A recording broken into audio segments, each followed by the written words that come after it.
बिस्मिल्लाहिर्रहमानिर्रहीम। अल्लाहुम्मा सल्लि अला मुहम्मदिन नबिय्यिल उम्मी व अला आलिहि व सल्लिम तस्लीमा। इल्ला इज़ा लहिक़हु खुसूसुन मअलूमुन औ मजहूलुन कआयति रिबा फ़िल बै'। यहाँ तक हमने बात पढ़ी थी। तर्जमा तो कल हो चुका है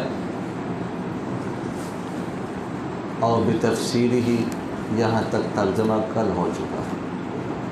तशरीह चल रही थी तो कल हम आम के हुक्म के हवाले से गुफ्तगू अर्ज़ कर रहे थे। आज आम मख़सूस मिन्हुल बास के हुक्म के हवाले से गुफ्तगू अर्ज़ की जाएगी। तो फरमाते इल्ला इज़ा लहिक़हु खुसूसुन मअलूमुन औ मजहूल। फरमाते हैं कि आम का हुक्म हमारे यहाँ क्या होता है? क़तई होता है, ख़ास की तरह। जैसे ख़ास क़तई होते हैं। अलबत्ता अगर आम की तख़सीस कर दी जाए,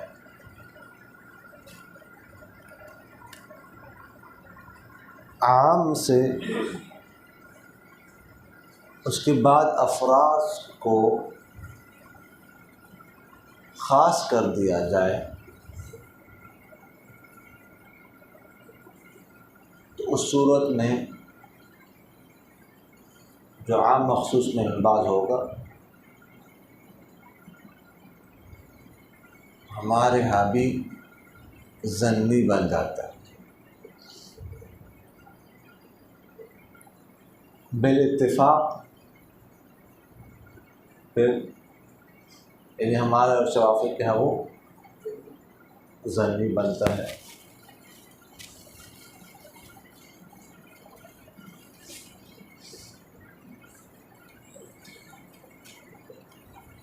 उसके मौजब पर अमल करना तो वाजिब होगा और उससे इस्तिदलाल करना भी दुरुस्त होगा।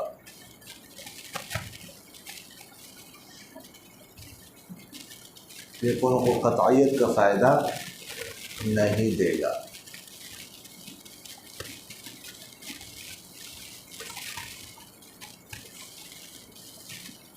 आम मख़सूस मिन्हुल बास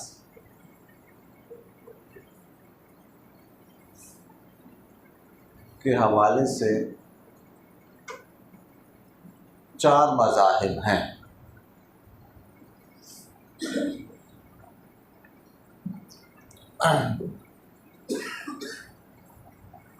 पहला मज़हब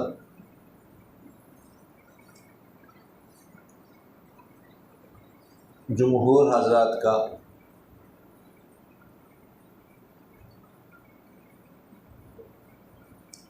हमारा शवाफ़ी का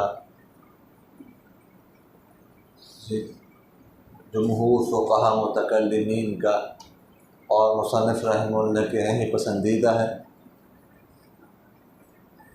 वो यही है जो हमने अभी अर्ज़ किया कि तख़सीस के बाद जो है आम ज़न्नी बन जाता है।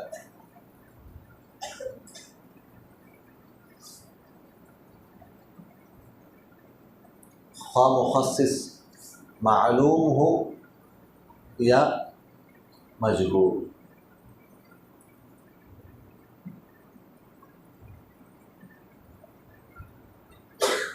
लेकिन उसके मौजब पर अमल करना वाजिब होगा और इस्तिदलाल करना दुरुस्त होगा।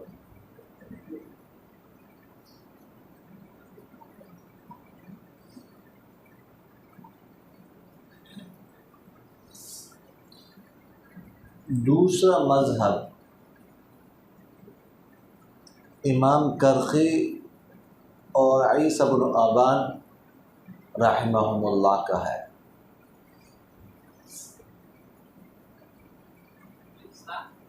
ईसा इब्न अबान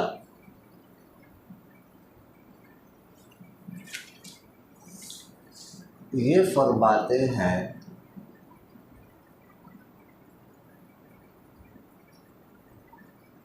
कि तख़सीस के बाद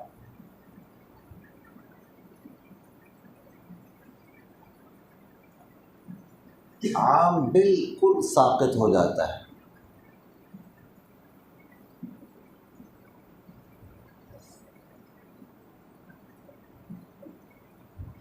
ना वो क़तई रहता है और ना ज़न्नी।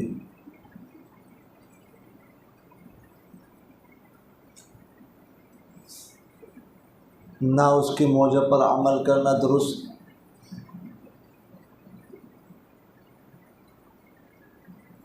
और ना ही इस्तिदलाल करना दुरुस्त।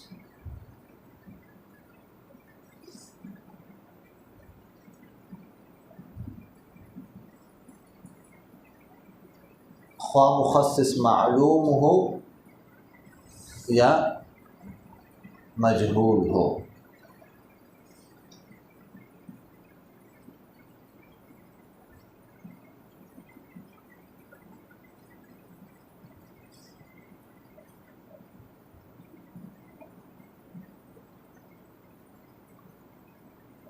तीसरा मज़हब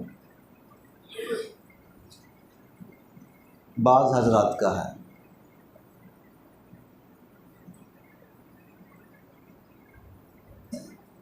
जो कहते हैं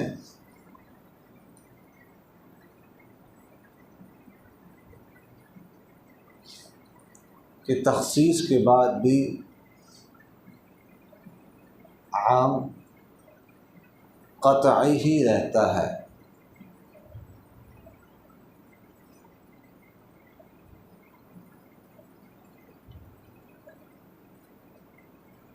जिस तरह तख़सीस से पहले क़तई था,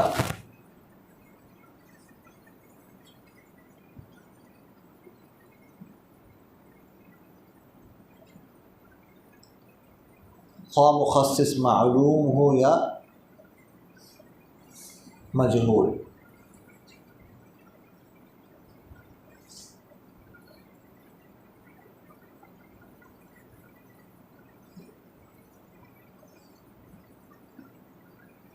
चौथा मज़हब बाज़ हज़रात का है,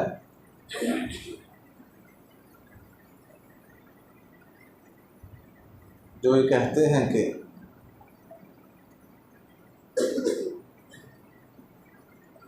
अगर तो मुखस्सिस मालूम हो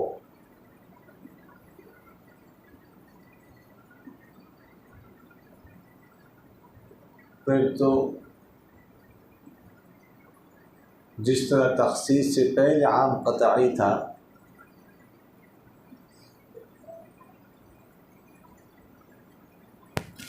इसी तरह तख़सीस के बाद भी क़तई ही रहेगा।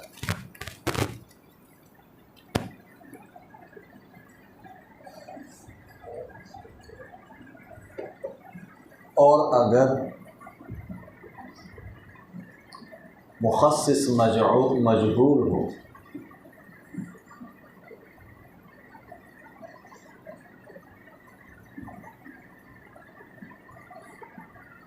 तो उस सूरत में फिर आम तख़सीस के बाद ज़न्नी बन जाता है।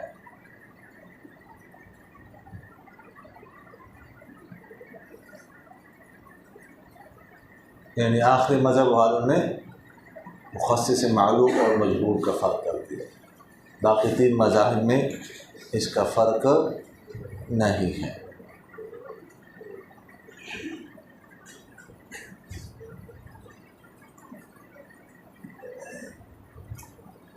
अच्छा, अब तख़सीस किसे कहते हैं? तख़सीस क्या है? तो आगे बढ़ने से पहले तख़सीस की तारीफ़ ज़हन में रखिए।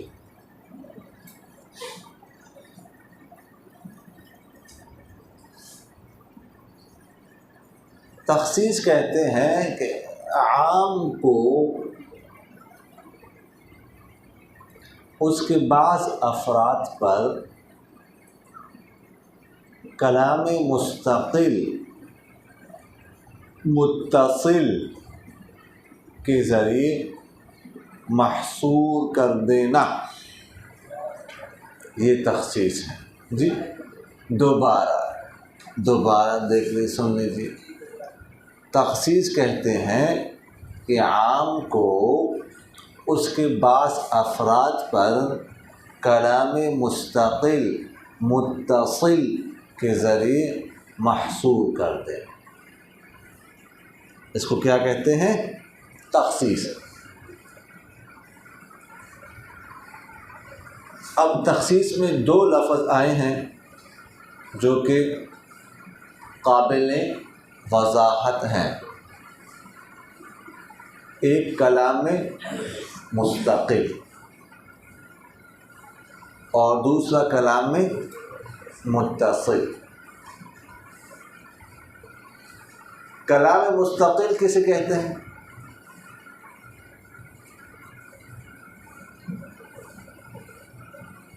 ऐसा कलाम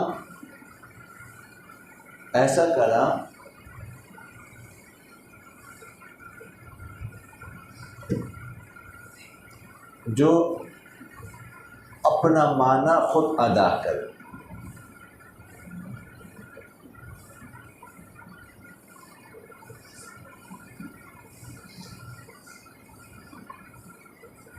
अपना माना अदा करने में वो किसी का मोहताज ना।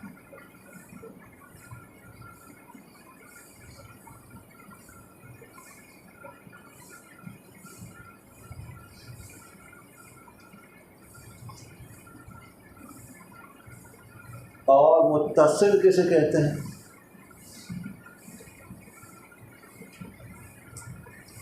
कि आम का और मुखस्सिस का ज़िक्र एक साथ हो।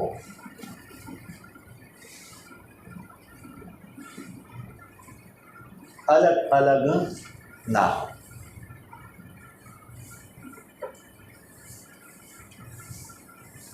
अगर अलग अलग होगा तो वो फिर मुखस्सिस नहीं होगा बल्कि नासिख होगा।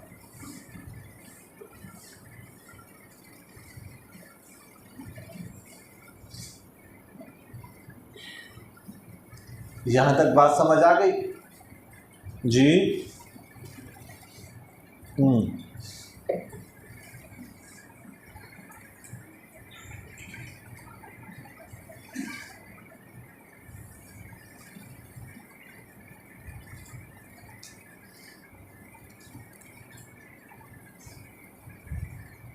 अब अगर मुखस्सिस से मालूम हो, मुखस्सिस क्या हो?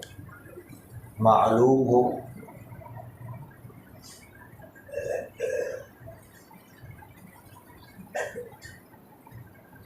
तो उसकी हम इल्लत तलाश करेंगे।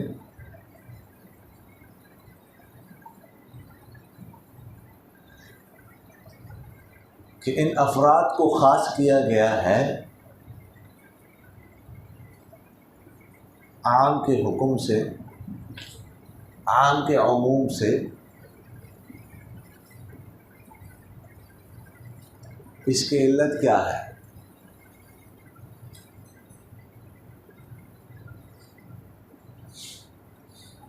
अब जहाँ जहाँ भी जिस फर्द में भी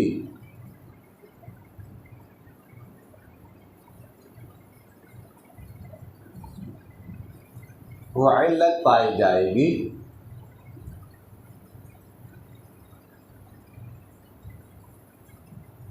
तो उसको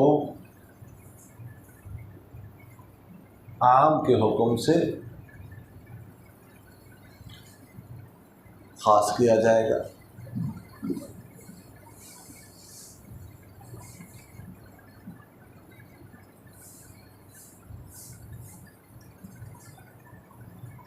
मसलन सरकार दो आलम सल्लल्लाहु अलैहि वसल्लम का इरशाद मुबारक है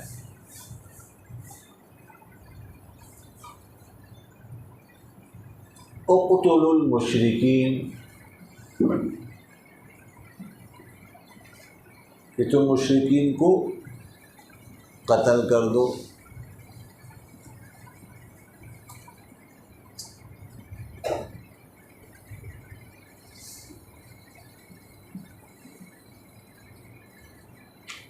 लेकिन साथ ये भी फरमाया कि ला तक़्तुलू अहल ज़िम्मा,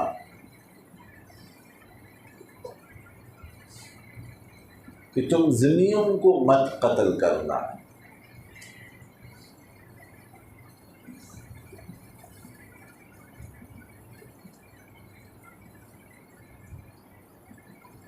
अब मुशरिकीन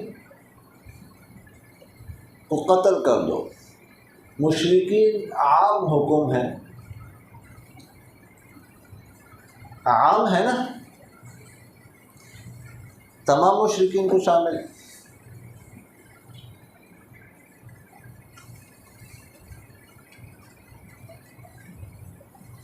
ला तक़्तुलू अहल ज़िम्मा, इसने ज़िम्मियों की क्या कर दिया, ख़ास कर दी, तख़सीस कर दी।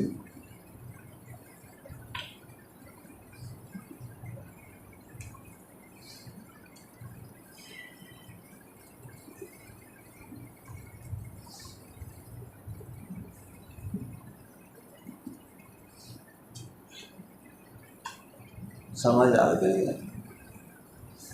इसी तरह अल्लाह जल्ल जलालुहू ने कुरान पाक में इरशाद फरमाया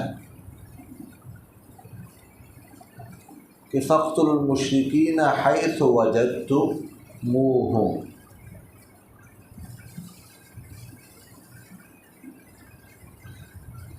कि तुम मुशरिकीन को कत्ल करो,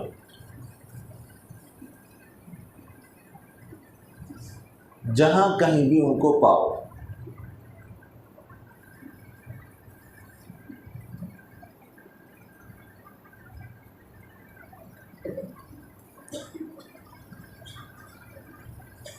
लेकिन ये भी फरमाया है व इन अहदुम मिनल मुशरिकीन इस्तजारका फ़अजिरहु,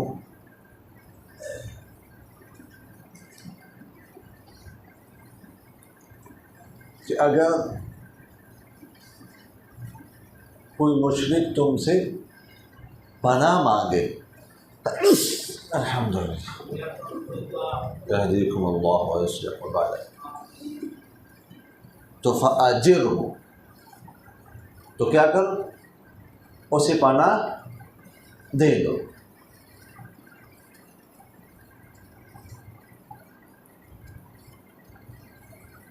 अब यहाँ पर फ़क़्तुलुल मुशरिकीन हैसु वजदतुमूहुम, मुशरिकीन क्या है, आम हुक्म।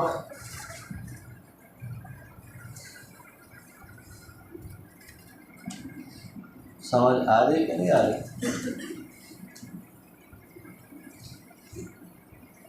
लेकिन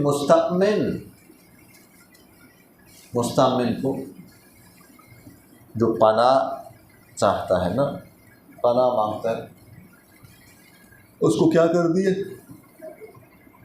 इस आम हुक्म से ख़ास कर दिए।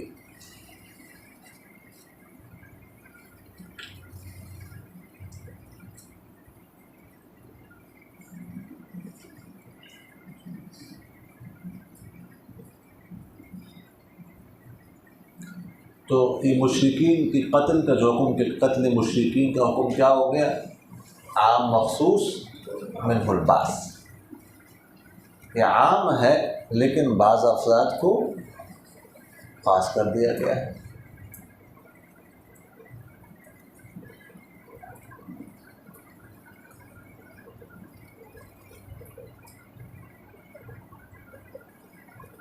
अब मुखस्सिस मालूम है,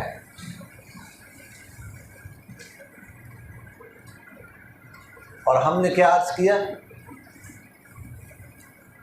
कि हम क्या करेंगे, इल्लत तलाश करेंगे, जहाँ जहाँ भी इल्लत पाई जाएगी तो उसको ख़ास करते जाएंगे।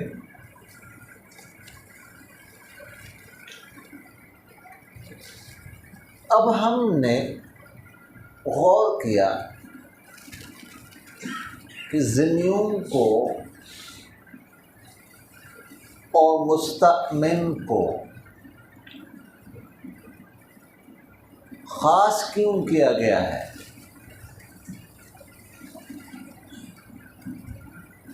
देखिए, कत्ल के आम हुक्म से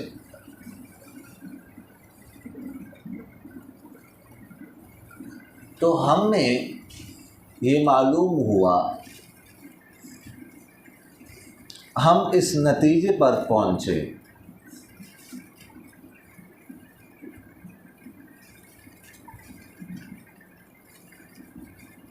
कि इनमें असल इल्लत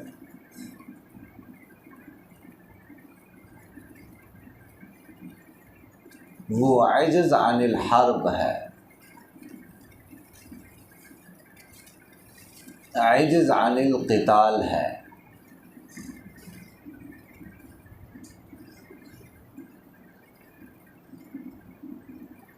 यानी ये लड़ नहीं सकते।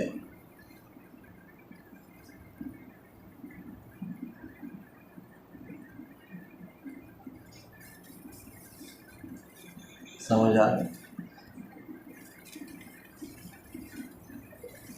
तो अब ये इज्ज़त अनिल हर्ब इल्लत जिस जिस्म भी पाई जाएगी उसको इस आम हुक्म से ख़ास किया जाएगा, यानी उसे कत्ल नहीं किया जाएगा।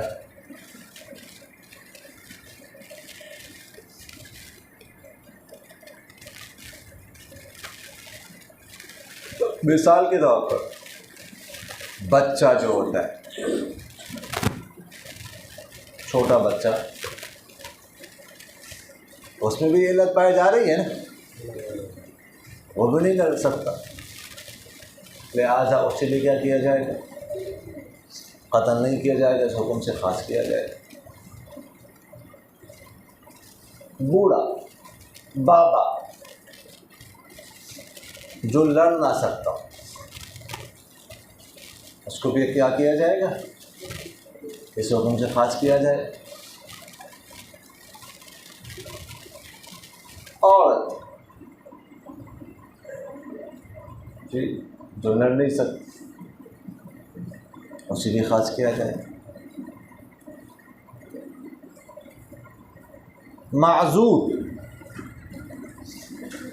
जो नहीं लड़ सकता उसे भी ख़ास किया जाए।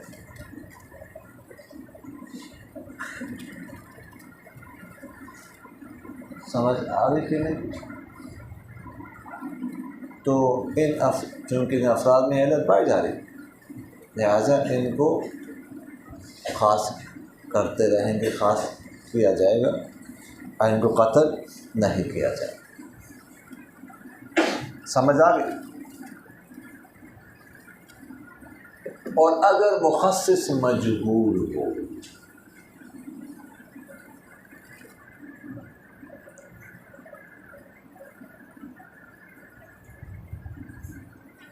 समझ आ गई, तो उसका हुक्म ये है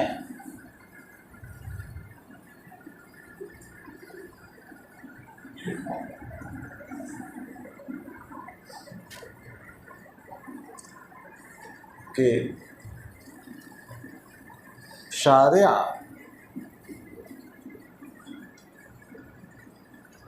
उसकी तफसीर करेंगे,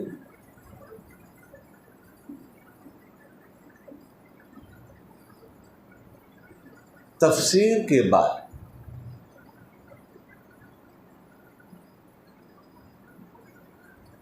वो भी क्या हो जाएगा? मालूम हो जाएगा। पहले मजहूल था,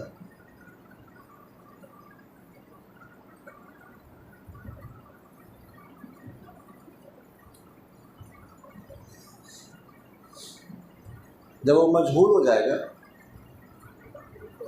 मालूम हो जाएगा, माजरत तो उसके बाद वही खुसूसी मालूम वाला हुक्म उस पर लागू होगा कि हम उसकी इल्लत तलाश करेंगे।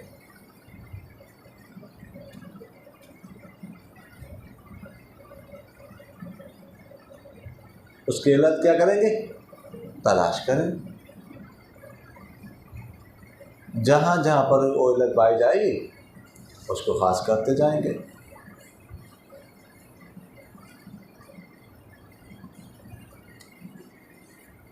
मिसाल के तौर पर अल्लाह अज़्ज़ा व जल ने कुरान पाक में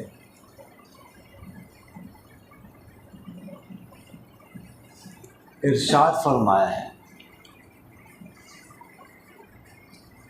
कि अहल्लल्लाहुल बैअ व हर्रमर रिबा,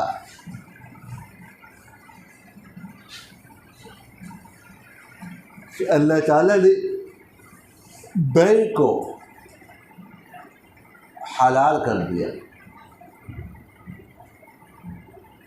और रिबा को हराम।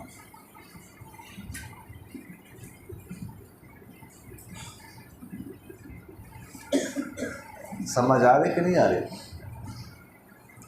अब बैअ हलाल है और रिबा क्या है? हराम है। रिबा तो मुतलक ज़्यादती को कहा जाता है।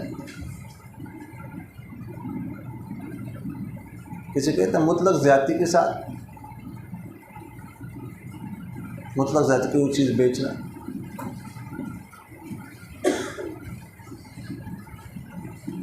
अभी कौन सी ज़्यादती हराम है?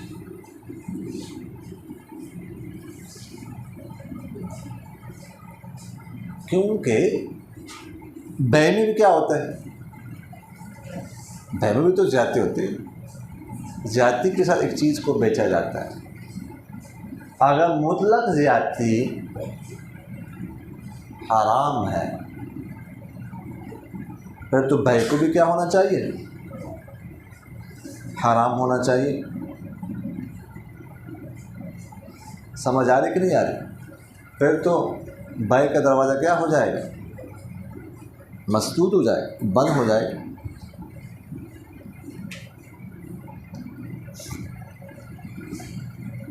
तो इसलिए अब ये रिबा जो है ना, इसमें इबहाम पैदा हो गया।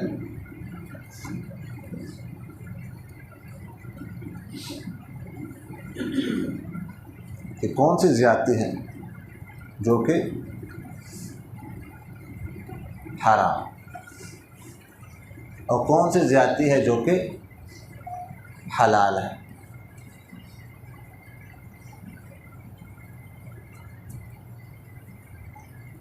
तो हुज़ूर अक़दस सल्लल्लाहु अलैहि वसल्लम ने इसकी तफसीर फरमाई।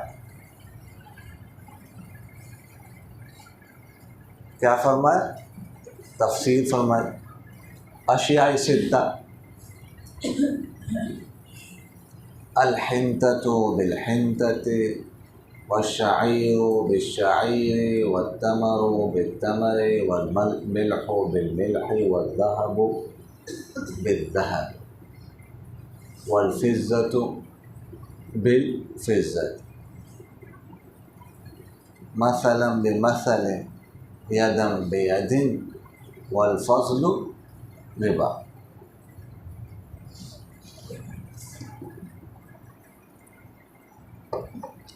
छह चीज़ों को बयान फरमाया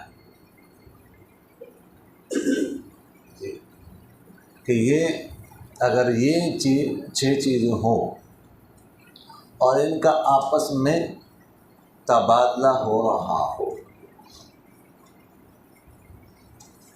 तो हाथ दर हाथ मुसावात ज़रूरी है। अगर किसी तरफ से इजाफा होगा तो ये रिबा कहलाएगा। समझ आ गई कि नहीं है? अब ये अशिया सित्ता वहर्रम रिबा, ठीक है। इस अशया सित्ता वाले हदीस ने उसकी क्या कर दी, तफसीर कर दी। क्या कर दी, तफसीर। तो अब पहले तो मजबूर था,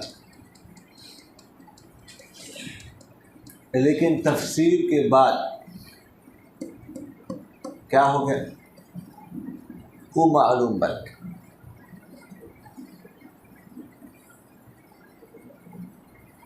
अब जब वो मालूम बना तब हमने अर्ज़ किया था क्या बनेगा, उसमें क्या करेंगे, इल्लत तलाश करेंगे।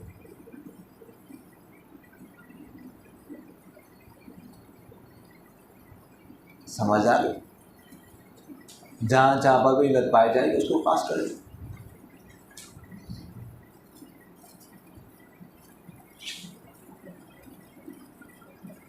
अब जो अशिया सित्ता हैं इनमें हमने गौर करना है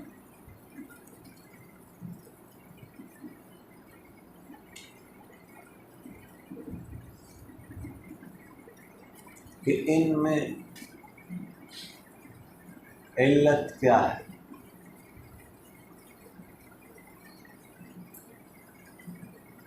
तो आप हज़रात ने पढ़ा है, फ़ुक़हा ने मुख्तलिफ़ इल्लतें निकाली।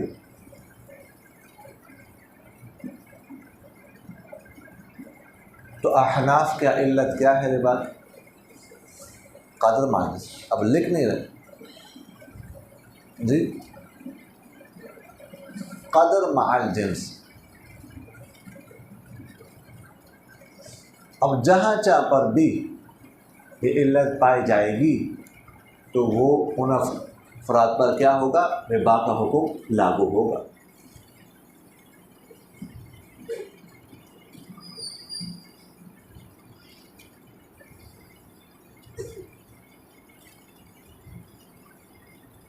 मसलन हम दाल को देख लें, चावलों को देख ले, इसी तरह चना देख ले, चूना देख ले, वगैरह ज़ाले। अब इनको बेचेंगे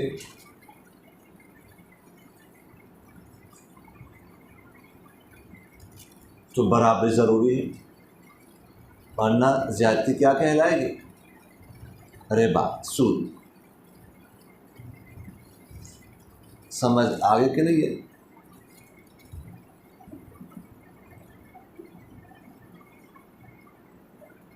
तो फरमाते हैं,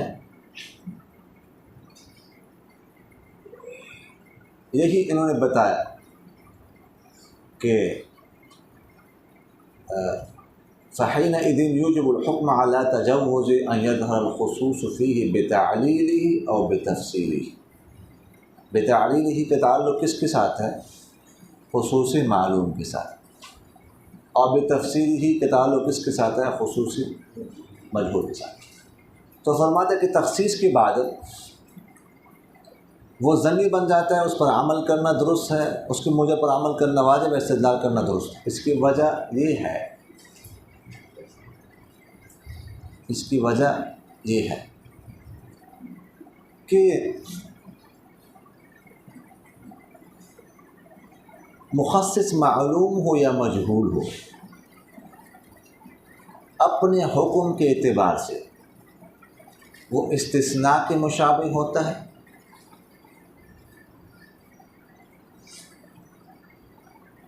और सीगे के एतबार से वो नासिख के मुशाबिह होता है। हुक्म के एतबार से किसके मुशाबिह होता है, इस्तिस्ना, और सीगे के एतबार से किसके मुशाबिह होता है, नासिख। हुक्म के एतबार से इस्तिस्ना के मुशाबिह इस तरह होता है, इसलिए होता है कि जिस तरह मुस्तस्ना जो होता है वो मुस्तस्ना मिन्हु में दाखिल नहीं होता,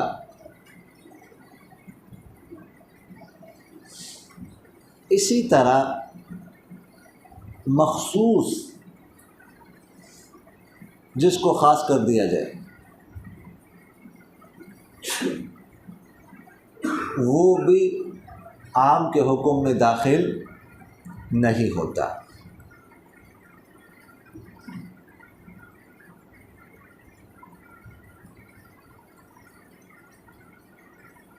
और सीगे के एतबार से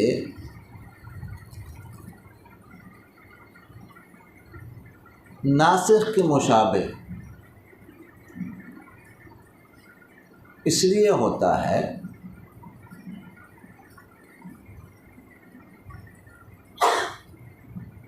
कि जिस तरह नासिख का सीगा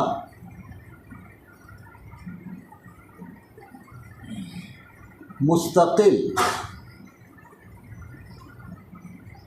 और ताम होता है,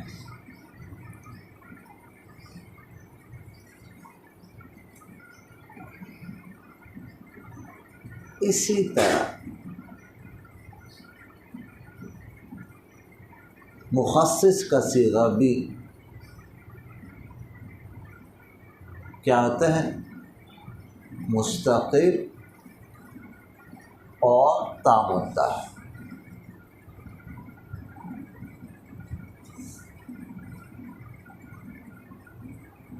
समझ आ गई। लेकिन मुखस्सिस का सीगा साथ मुत्तसिल भी होता है और इसका सीगा मुत्तसिल नहीं होता। अच्छा, उकाशा साहब तशरीफ़ ले, उकाशा साहब तशरीफ़ ले जी। क्या फरमाए?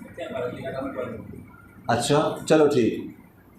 लेकिन मुखस्सिस और नासिख में फ़र्क होता है कि नासिख का जो सीगा होता है वो मंसूख के से अलग होता है,